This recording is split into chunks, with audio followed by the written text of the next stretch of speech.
دعاوى قضائية ضد الرئيس الفرنسي ماكرون لإساءته لنبي الإسلام عليه الصلاة والسلام. مرحبا بكم على قناة أنوار بوست. أعلن قسم الدراسات والأبحاث الإسلامية في الجامعة الأوروبية البينيلوكس في بروكسل رفع دعوى قضائية ضد الرئيس الفرنسي إيمانويل ماكرون، متهما إياه بالإساءة لنبي المسلمين محمد صلى الله عليه وسلم.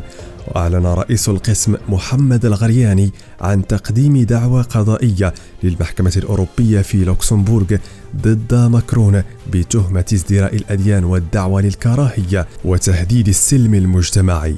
وعبر الغرياني عن أسفه لقيام ماكرون الذي يمثل فرنسا بلد الحريات والمعتقدات بهذه الإساءة المتكررة لتحقيق مكاسب ومنافع شخصية وسياسية يذهب ضحيتها فرنسيون، مما يؤثر سلبا على السلم المجتمعي.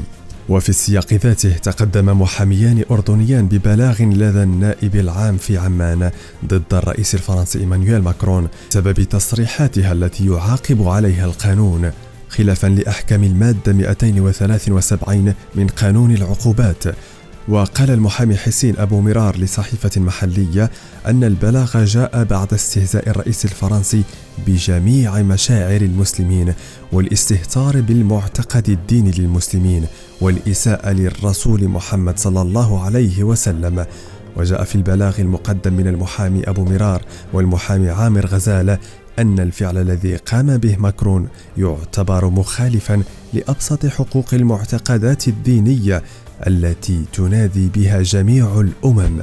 عزيزي مشاهد أنوار بوست، لك الكلمة. لا تنسى الاشتراك وتفعيل جرس الإشعارات لتتوصل بجديدنا دائما.